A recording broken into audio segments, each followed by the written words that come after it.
Garland महाराज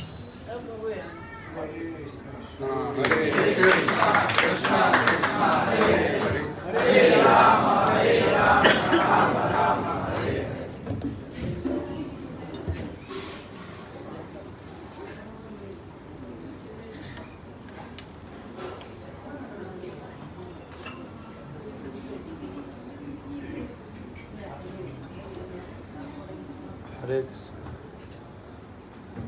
हरे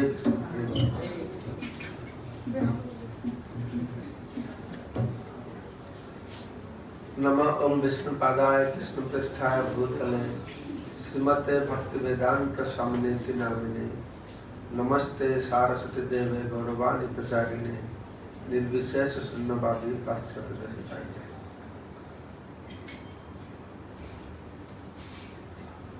तो मेरा तो बुखार और ठंडी था, मेरा पैरासिटामोल खाते हुए थोड़ा दम गया,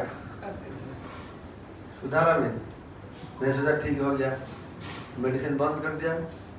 कभी फिर और गेस्ट आ गया मेरे पास तो इसलिए I give brief class.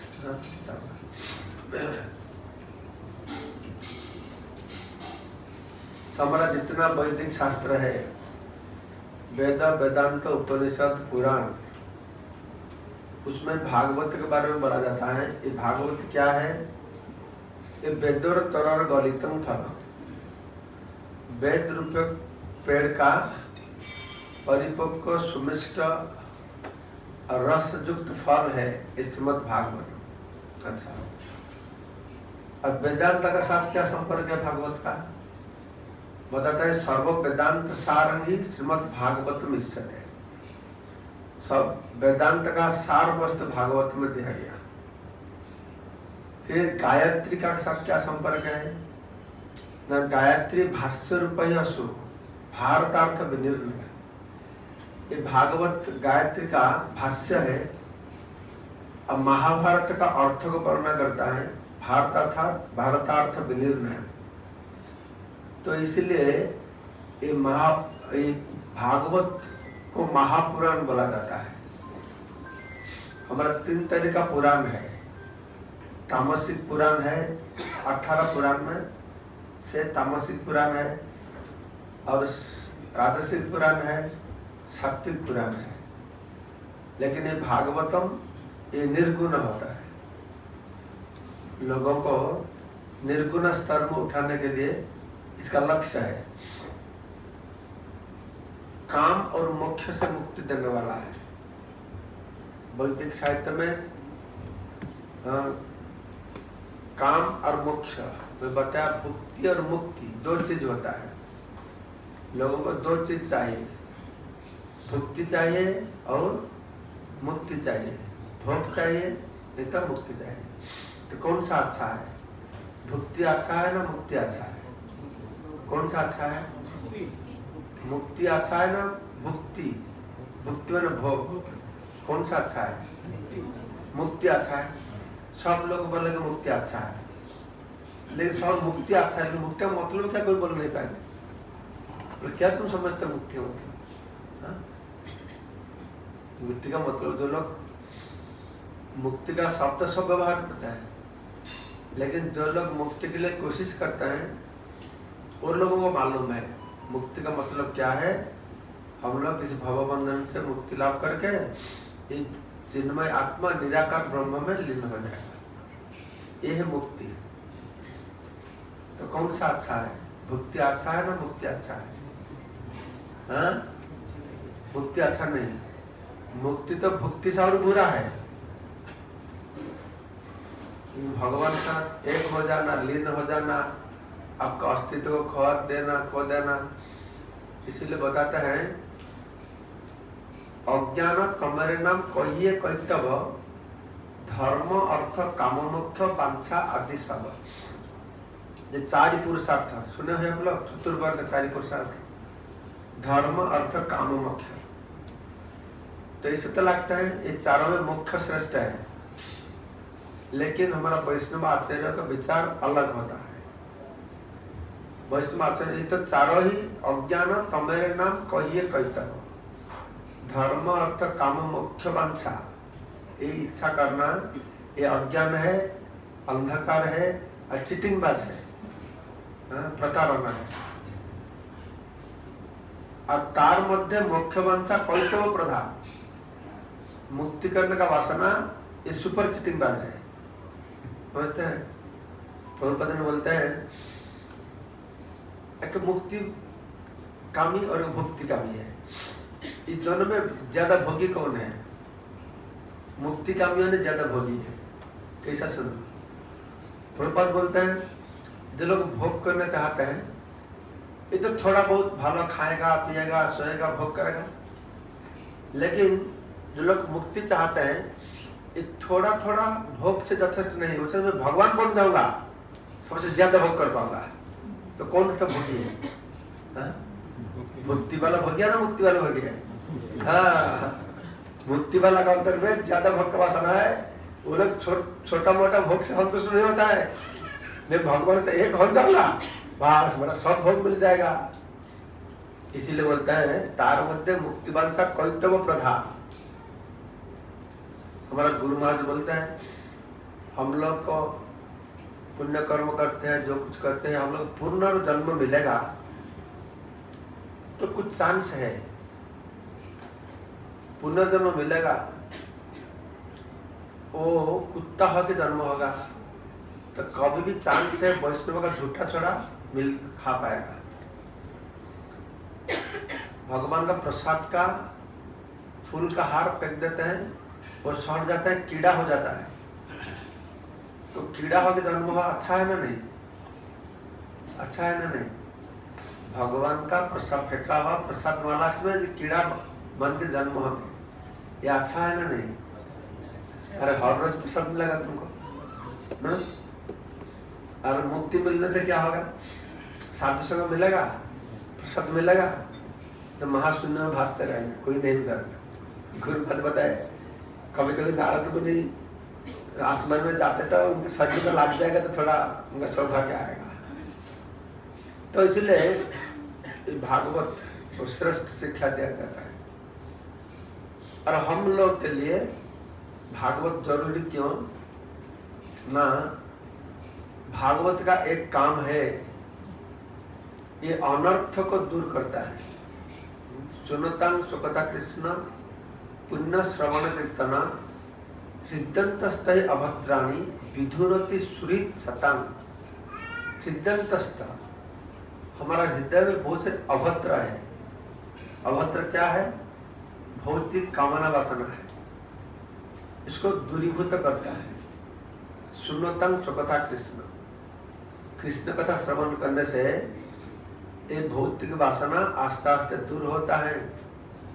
Krishna कथा, कृष्ण नाम प्रविष्ट कर्णरंध्रण, कर्ण का गहर में प्रवेश करते हैं, हृदय में पहुंचते हैं।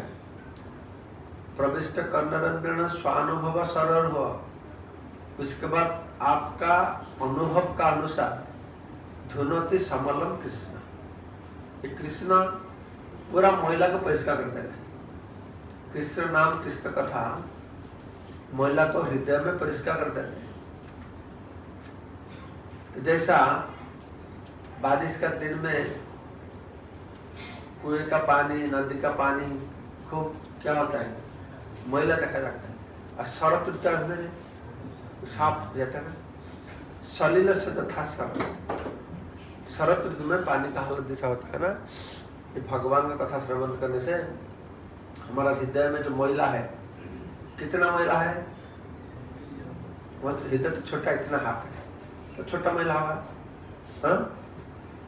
एक छोटा हृदय में हिमालय पहाड़ जैसा उतना मैला है।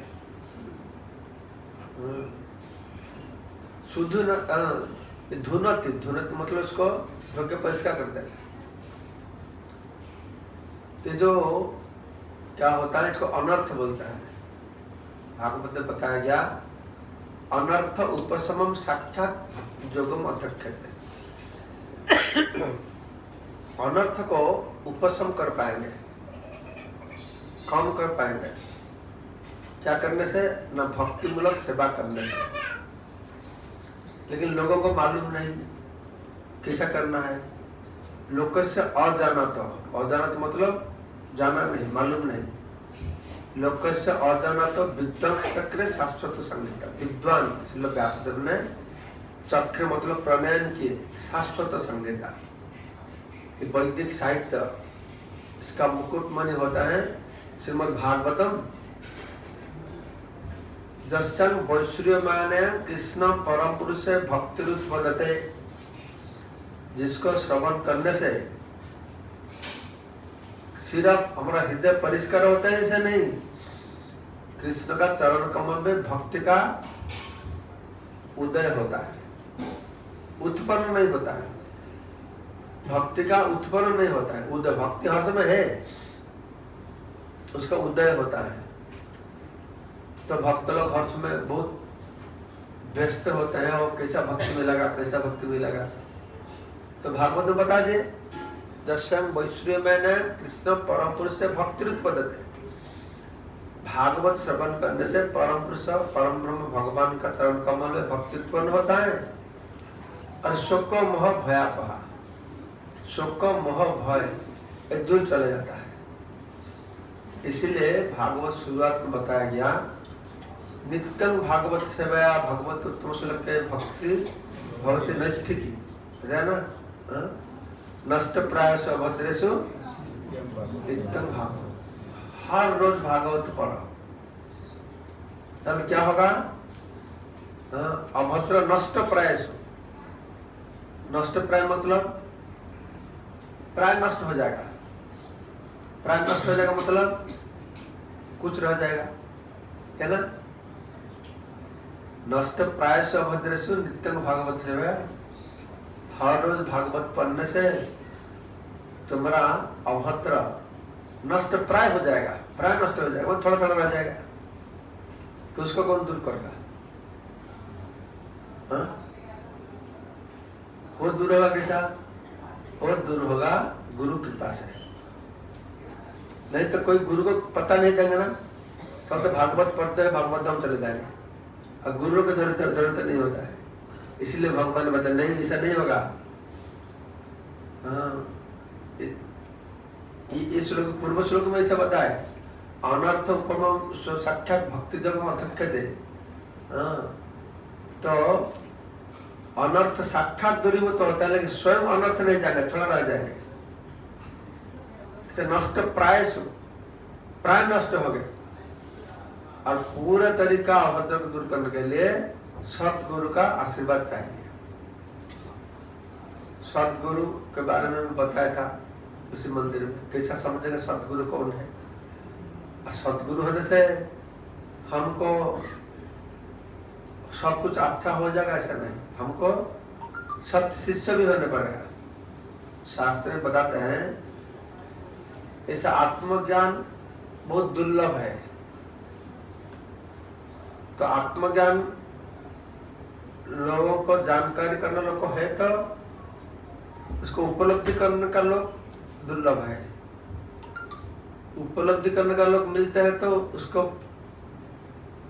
व्याख्या करने का लोग दुर्लभ है, बोलने का वाला लोग दुर्लभ है। बोलने वाला दुर्लभ है, और उससे दुर्लभ कौन है? सुनने वाला। ये शास्त्र बताते हैं ढूंढते ढूंढते सतगुरु मिल सकता है, किंतु सत शिष्य मिलना बहुत मुश्किल है। सतगुरु से सत शिष्य मिलना बहुत मुश्किल है। तो इसलिए वाला बताया नित्यं भागवत सेवया भगवत उत्तम श्लोक भक्ति भवति नैष्ठिक, हमको नैष्ठिक भक्ति दरकार।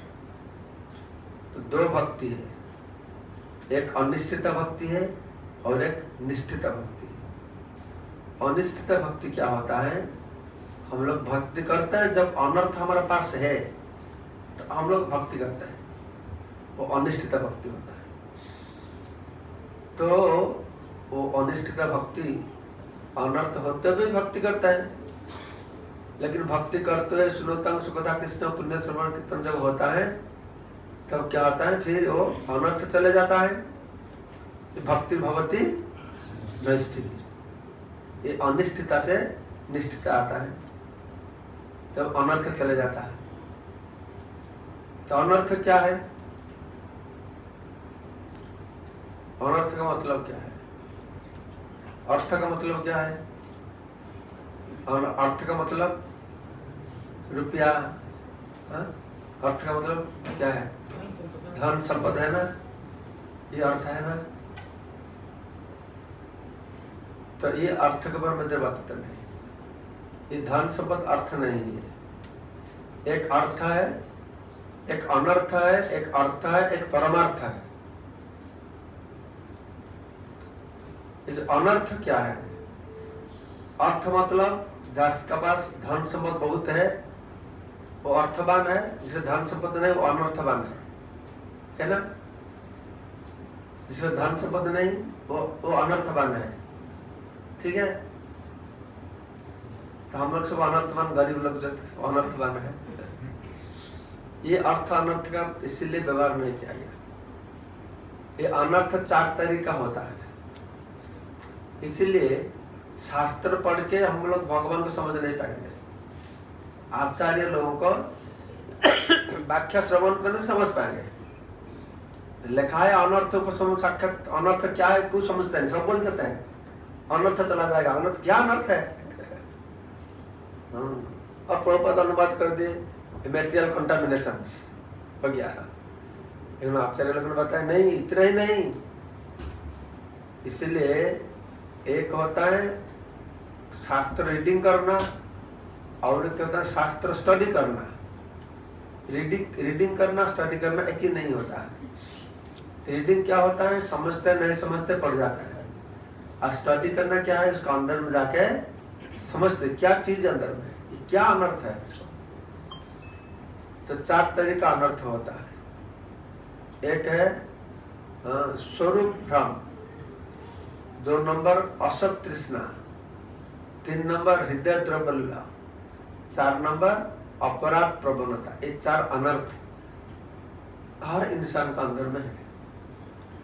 तो पहला अनर्थ है स्वरूप भ्रम। उसको भी श्रील भक्तिविनोद ठाकुर भजन रहस्य करके किताब लिखे। वो 4 को हर को फिर 4 भाग किए। 16 तरीका अनर्थ बताए, मेरा सब याद नहीं। स्वरूप भ्रम, स्वरूप भ्रम क्या? स्वरूप भ्रम न स्वस्वरूप भ्रम, हमारा स्वरूप के बारे में भ्रमित हो। और 2 नंबर क्या है? न भगवत स्वरूप भ्रम, भगवान का स्वरूप के बारे में लोग भ्रमित है, जगत का स्वरूप के बारे में लोग भ्रमित है। ये 4 के 16 तरीका अनर्थ निकाले। तो ये स्वरूप भ्रम होता है, ये फास्ट अनर्थ है। स्वरूप भ्रम मतलब मैं कौन हूं मैं जानते नहीं। मैं कल बताया ये होता है अविद्या का संस्पर्श में आने के कारण। हम लोग भौतिक जगत में अविद्या का संस्पर्श में आता है तो हमारा स्वरूप को भूल जाता है। तो मैं कौन हूँ मालूम नहीं तो आत्मा कौन, मैं आत्मा हूँ मालूम नहीं, मैं कौन हूँ मालूम है, मैं शरीर हूँ, ठीक है। तो उससे क्या होता है ना, असत तृष्णा। तृष्णा मतलब क्या है? हाँ, प्यास, इच्छा, असत इच्छा। तो स्वरूप तो मालूम नहीं, स्वरूप तो मैं शरीर हूँ, मेरा इच्छा क्या होता है?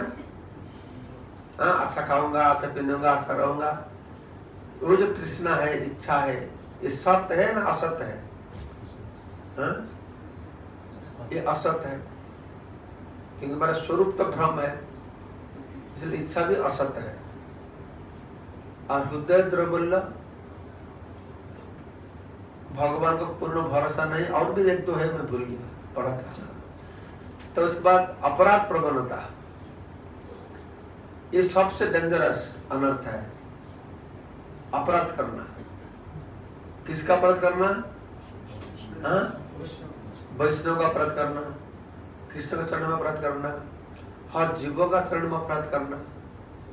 सिर्फ वैष्णव अपराध नहीं, हर जीवों का चरण में अपराध होगा, देवताओं के चरण में अपराध होगा, तो कृष्ण भक्ति नहीं मिलेगा।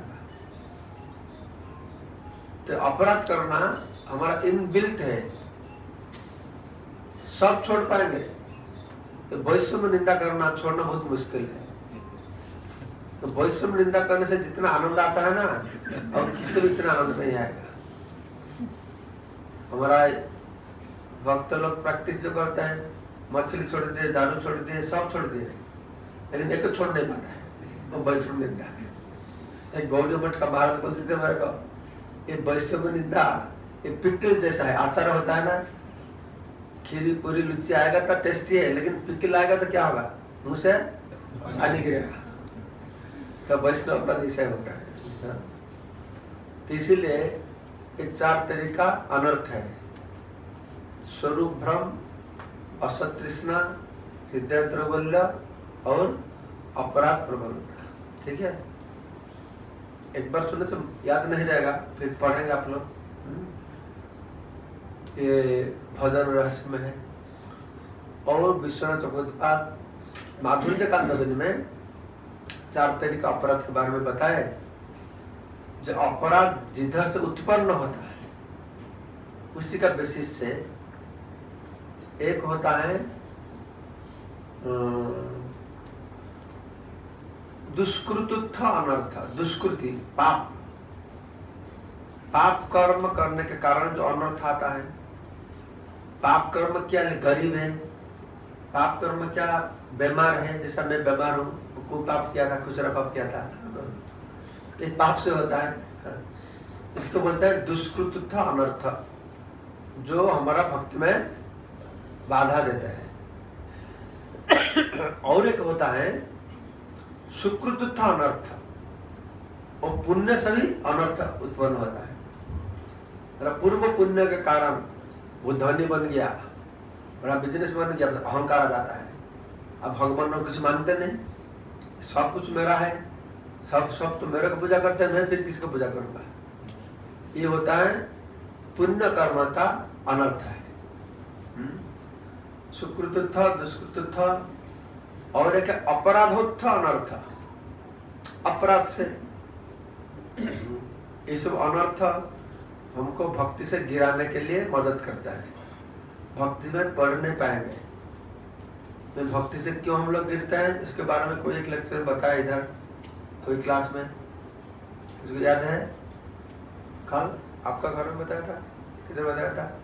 क्यों भक्त लोग गिर जाते हैं? भक्त लोग भक्ति से गिरने का एक कारण है, एक वो हम लोग सावधान नहीं होता है। सावधान नहीं होने से हम लोग गिर जाएंगे। ये भौतिक जगत तो क्षीर से धारा निश्चित दुरित है, एक खूर का धार जैसा है। भक्ति मार्ग वैसे थोड़ा इधर उधर होंगे, बस सीधा नीचे चले जाएंगे। एक सतर्क होने पड़ेगा। और एक है पूर्व संस्कार के कारण, पूर्व जीवन में बहुत सारे कुकर्म किए, अभी इसकन का संस्पर्श में आके सब बंद कर दिए। फिर कभी कभी रास्ता में जाते हैं, ट्रेन में, थोड़ा सिगरेट का स्मोक का गंध आता है, हाँ थोड़ा सिगरेट टाने से कितना अच्छा होता था, याद आ जाता है पूर्व का चीज ना। मछली खाता है, मांस खाते, गंध आता है, कि सुंदर गंध, बहुत बढ़िया लगता है। तब वो उधर से लड़ाई होता है, कोई गिरता है कोई गिरता नहीं, पूर्व संस्कार के कारण। और एक होता है कुसंग के कारण, दुस्संग, दुस्संग के भी गिरने का एक कारण होता है। और सबसे डेंजरस कारण है वैष्णव अपराध, वो भक्ति से गिरा। और उसके ऊपर है देवता लोग, देवता लोग भी भक्ति से गिराएंगे। इसलिए देवता के चरण में अपराध नहीं करना, देवता को अवमानना नहीं करना। देवता लोग भगवान का दाएं हाथ बाम हाथ है, हम लोग कुछ भी नहीं, हम लोग सामने, तो उन लोगों को भी श्रद्धा करना, सम्मान करना। और अंतिम एक कारण है वो भगवान का इच्छा, भगवान का इच्छा से भी भक्त गिर जाता है, ऐसा भी होता है। ऐसे भिन्न भिन्न कारण के लिए भक्त गिरता है।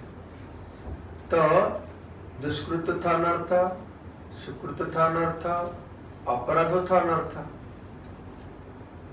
पाप से अनर्थ होता है, पुण्य से अनर्थ होता है, अपराध से अनर्थ होता है। लेकिन लास्ट वन बहुत इंटरेस्टिंग है, वो है भक्तु था अनर्थ, भक्ति से अनर्थ होता है। ऐसा हो सकता है? भक्ति से अनर्थ होता है। अरे भक्ति का काम तो अनर्थ दूर करना ना, अनर्थ उपशमन साक्षात भक्ति जगह मदद कर जाए। भक्ति करने से अनर्थ चला जाएगा। अरे जब बोलते भक्ति से अनर्थ होता है, कैसे भक्ति से अनर्थ होगा? हाँ ना ना, वो सीरियसली भक्ति करता है, लेकिन ये भक्ति का क्या लक्षण होता है? भक्ति रसामृत होता है जगत प्रेरणम। जो लोग भक्त बनेंगे तो जगत में सब लोग उनको प्यार करेंगे, प्यार करेंगे, सम्मान करेंगे, दक्षिणा देंगे, पूजा करेंगे। ये अनर्थ। इसको और एक भाषा बताया, तरंग रंगिनी। तरंग रंगिनी बोलते हैं। तरंग जैसे समुद्र होता है ना, तरंग आता है ना, ढेउ आता है, ऐसा जब हम लोग समुद्र गंभीर अंदर में घुस जाएंगे नो प्रॉब्लम। अंदर में घुसने से पहले ये सब क्या तरंग ना ढेउ क्या बोलते हैं हिंदी में? तरंग। हाँ, लहर। तीर में लहर आता है ना, तो वही प्रॉब्लम होता है। भक्ति साम्राज्य, भक्ति सागर में घुसने के पहले जो लहर आता है, हम लोग जो नए नए साधु बनते हैं, सम्मान आता है, पूजा आता है, प्रतिष्ठा आता है, मैं कितना बड़ा बन गया, देखो सब लोग पूजा करता है। ये अनर्थ है, भक्ति से आता है। भक्ति का लक्षण है जगत को तुम प्यार करेंगे और जगत तुमको प्यार करेंगे। जगत तुमको क्यों प्यार करता है? तुम भगवान के साथ युक्त हो इसीलिए। लेकिन जगत प्यार करते हैं, पूजा करते हैं, तो वो सोचते नहीं जगत भगवान के लिए इतना पूजा पाता है, मैं बहुत बड़ा हूँ। ये अनर्थ आ जाता है। हाँ, ये सबसे डेंजरस होता है। तो इससे जो होशियार नहीं होता है, तो भक्ति सागर में प्रवेश करने से पहले तो तीर में जो लहर आएगा तो उसको लेके फेंक के किधर फेंक देगा, तो हाथ से चुरमार हो जाएगा। होता है ना? हाँ? भक्ति जीवन में ऐसा होता है, ऐसा होता है। इसीलिए हर समय हम लोग को ये अनर्थ से कैसा दूर रहेंगे ये कोशिश करेंगे। लेकिन ये अनर्थ के बारे में किताब पढ़ के बोलना बहुत आसानी है, व्याख्या करना आसानी है, लेकिन इसको अतिक्रम करना इतना आसानी नहीं है। इधर बैठ के बोलने के लिए बहुत अच्छा लगता है, जब टाइम आएगा ना तो भूल जाएगा, समाधान में नहीं आता है। तो इसका समाधान क्या है? इसका समाधान है जे नित्यं भागवत से गया, भगवान का कथा श्रवण करेंगे तो हमारा जो इनबिल्ट स्वभाव है ये अनर्थ का, वो आस्ते आस्ते सुधर। अनर्थ उपशमम साक्षात, अनर्थ उपशम हो जाएगा। दो शब्द बताया, एक अनर्थ उपशम मतलब क्या है? कम हो जाएगा। और उधर बताया नष्ट प्राय स्व अभद्राणी, अभद्र प्राय नष्ट हो जाएंगे। इधर क्या बताया? अनर्थ उपशम हो, कम हो जाएगा, खत्म हो जाएगा। बताया खत्म होगा नहीं। दो शब्द इंटरेस्टिंग है। तो उसके लिए गुरु का आशीर्वाद है चाहिए। हम लोग जितना जो कुछ करेंगे, गुरु का आशीर्वाद नहीं होगा तो कुछ नहीं होगा। गुरु का आशीर्वाद कैसा मिलेगा? कृपा कैसा मिलेगा? जो गुरुदेव आते हैं उनको पैर को अच्छे से पकड़ कर रखना, क्या है किसी ना भाई गुरुदेव कृपा दो, कृपा दो। इससे कृपा आता नहीं। कोई गुरुदेव को महाप्रसाद खा के सोचते हैं कृपा मिल जाएगा, कोई थोड़ा पैर को खींचते हैं थोड़ा कृपा मिल जाएगा, इससे कृपा नहीं मिलता है। कृपा ऐसा एक चीज नहीं है। साधु गुरु वैष्णव लोगों ने गोदरेज अलमेरा में रखे हुए, तो हमको कृपा कर दीजिए, दे दीजिए, ठीक है, एनवल में भर के 500 ग्राम कृपा दे देंगे, 1 किलो कृपा दे देंगे। ऐसा होता तो अच्छा होता था, लेकिन ऐसा नहीं होता है। कृपा होता है जब हम लोग कुछ करेंगे, हमारा व्यवहार, हमारा आचरण, हमारा सेवा प्रति देखते हुए दूर से, वो लोग को देखा के खुश करने के लिए नहीं, हम लोग करते रहेंगे, वो लोग दूर से देखते खुश हो जाएगा, इतना अच्छा सेवा करते हैं, इतना अच्छा व्यवहार करता है, इतना अच्छा आचरण करता है। तो उसको देखते हुए जब साधु गुरु वैष्णव के हृदय में आनंद आता है, खुश होता है, तब ऑटोमेटिक कृपा आता है। हाँ, उनको कृपा बलात्कार करके लेना नहीं, वो बलात्कार करके देना भी नहीं, ये कुछ जरूरत नहीं है। हरिदास ठाकुर चांदपुर गांव में गए थे, रघुनाथ दास तो बच्चे छोटे बच्चे थे, गांव में घूमते थे, देखने के लिए बहुत सुंदर थे। हाँ, तो हरिदास ठाकुर देख के बहुत खुश हुआ, कितना अच्छा लड़का है, देखने के लिए कितना सुंदर है। वो जो प्रसन्नता आ गया तो हरिदास ठाकुर की कृपा मिल गया। सिर्फ भक्ति से नहीं, सौंदर्य, सौंदर्य सुंदर था, उसको देखते मन खुश हुआ, कितना सुंदर लड़का है, बस उससे उनको कृपा मिली। तो एक तो भक्त का प्रसन्नता से कृपा प्राप्त होता है, और एक कृपा प्राप्त होने से हम लोग पकड़ के रख नहीं पाएंगे तो क्या होगा। भक्त लोग प्रसन्न होता है, लेकिन हम लोग तो उसको पकड़ के रखना चाहिए, तब होगा। तो इसीलिए हमको जिंदगी भर एक कोशिश करना पड़ेगा। ये अनर्थ को अच्छा से पहचाना चाहिए, ये अनर्थ क्या है। तो उसके लिए दो चीज करना पड़ेगा, हम लोग तो कोशिश करना पड़ेगा, और कोशिश से ही यथेष्ट नहीं होगा, शास्त्र पढ़ने पड़ेगा, भागवत श्रवण करना पड़ेगा, अब भगवान कृपा करेंगे तब अनर्थ दूरीभूत हो जाएगा। जय श्रीमद् भागवतम की जय, समस्त भक्त वृंद की। थोड़ा बताया, ज्यादा बोलने से डाइजेस्ट नहीं होगा, तो उतने डाइजेस्ट करो, सिर्फ अनर्थ डाइजेस्ट करो। हरे कृष्ण। प्रश्न है?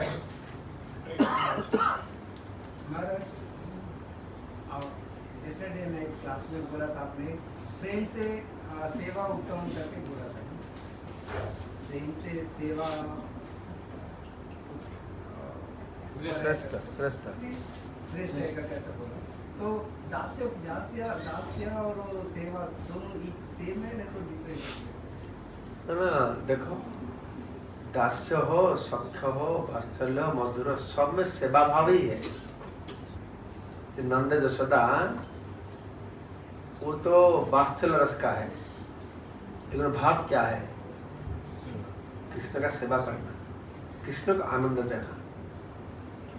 जो भी रस्म हो, इस सेवा फैक्टर कॉमन है, समझते हैं? दास्य, सख्य, वात्सल्य, मधुर, सेवा भाव कॉमन है। तो सेवानंद जो मैं बताया, प्रेमानंद से सेवानंद श्रेष्ठ है। तो जैसा प्रेमानंद का एक अनुभव है, हाँ, तो सेवानंद का क्या अनुभव होता है? जैसा जड़ानंद भौतिक जगत आनंद हम लोग अनुभव करते हैं ना, अच्छा खाता है, अच्छा पहनता है, स्वर्गलोक जाता है, उधर नंदन कानन है, ब्रह्मा मेनक अप्सरा है, अनुभव करता है ना? नहीं अनुभव करता है। ब्रह्मानंद वैसा है, उधर दुख नहीं, ये अनुभव होता है। प्रेमानंद अनुभव होता है। तो सेवानंद कैसा है, उसका अनुभव कैसा है? जिसकी सेवा करता है वो प्रसन्न होता है। हाँ, इसको सुनो, सेवानंद का अनुभव क्या है? मैं उनको सेवा करता हूँ, उनको रसगुल्ला खिलाता हूँ, लेकिन मेरे को मीठा लगता है थोड़ी, तो मेरे को क्या आनंद है? वो आनंद पाता है, देखने से मेरे को आनंद आता है, इसको सेवानंद। ये ब्रज गोपिका का भक्ति इसलिए सबसे श्रेष्ठ है। कृष्ण उन लोग को छोड़ के चले गए, लेकिन वो लोग मरे नहीं। कृष्ण का विरह में तो मर जाना था, क्यों मरे नहीं? हम लोग मर जाएंगे, ये बात सुनने से कृष्ण दुखी हो जाएंगे, तो हम लोग दुख में मरने दो, दुखी होकर रहेंगे, लेकिन उनको कभी दुखी नहीं बनाएंगे। तो वो लोग का सुख क्या था? न कृष्ण का सुख, ब्रज गोपियों का सुख था।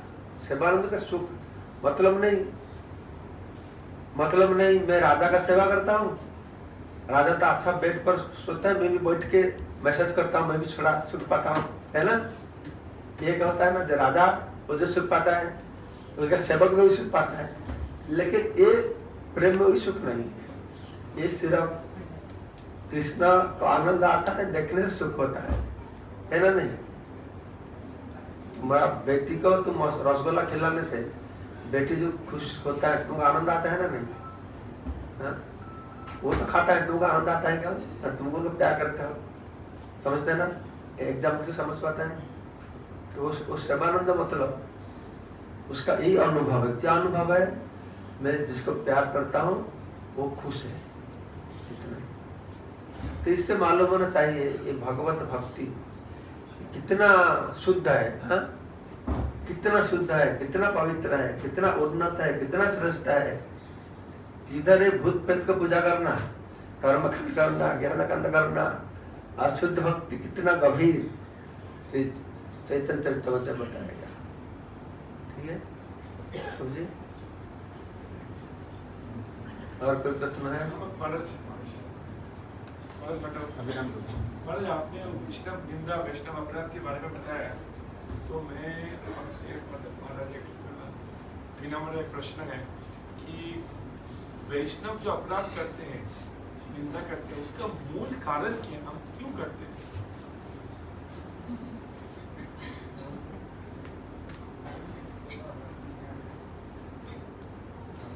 ये इसका कारण हो सकता है पड़ोसी का तरता, दूसरा को अच्छा को सहन नहीं कर पाता है,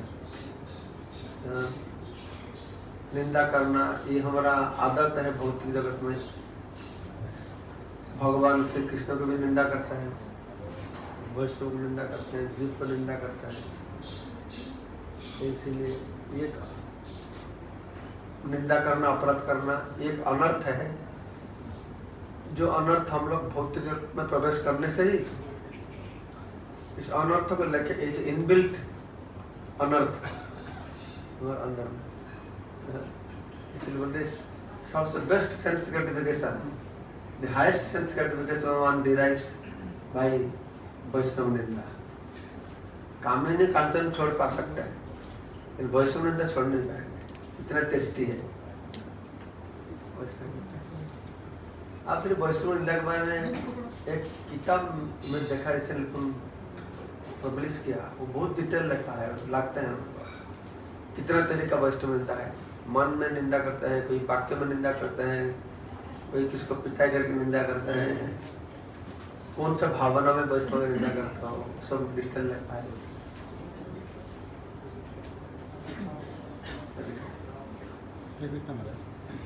एक प्रश्न था, हम लोग तो गुरु से दीक्षा लेते हैं, बाद में हम लोग तो गुरु के साथ में तो नहीं रहते हैं, तो हम जो कर रहे हैं उससे गुरु प्रसन्न हो रहे हैं, नहीं हो रहे हैं, और हम जो कर रहे हैं सही कर रहे हैं, उसमें हम कैसे अपने आप को गेज करें? कुछ टाइम हम लोग दीक्षा लेते हैं, लेकिन तो गुरु का साथ ज़्यादा संपर्क नहीं है। तो गुरु का साथ है तो साक्षात संपर्क नहीं, उनका वाणी का साथ संपर्क होता है। तो मेरे को मालूम होगा कैसा गुरु मेरा प्रसन्न है कि नहीं, मालूम होगा। इससे गुरु प्रसन्न है तो मैं भक्ति में आगे बढ़ पाता हूँ, भक्ति में आगे बढ़ नहीं पाता हूँ मतलब गुरु प्रसन्न नहीं है। गुरु प्रसन्न नहीं है इसका मतलब मेरे भक्तिमूलक सेवा ठीक से नहीं कर रहा। इससे मालूम हो जाएगा क्यों भक्ति में आगे नहीं बढ़ रहा, दौलत किधर है, इसको ढूंढना पड़ेगा। गुरु जान पाता है, गुरु परमात्मा स्वरूप, परमात्मा लिंक है ना, परमात्मा तो जानते हैं। कोई प्रसन्न नहीं होता है, मन में बहुत खबित होता है, तो परमात्मा को मालूम होता है। सोचना का अनुसूचना करते हैं, चिंतित है, तो आस्था से सुधर जाएंगे। ठीक है, ओके। हरे कृष्ण। महाप्रसाद की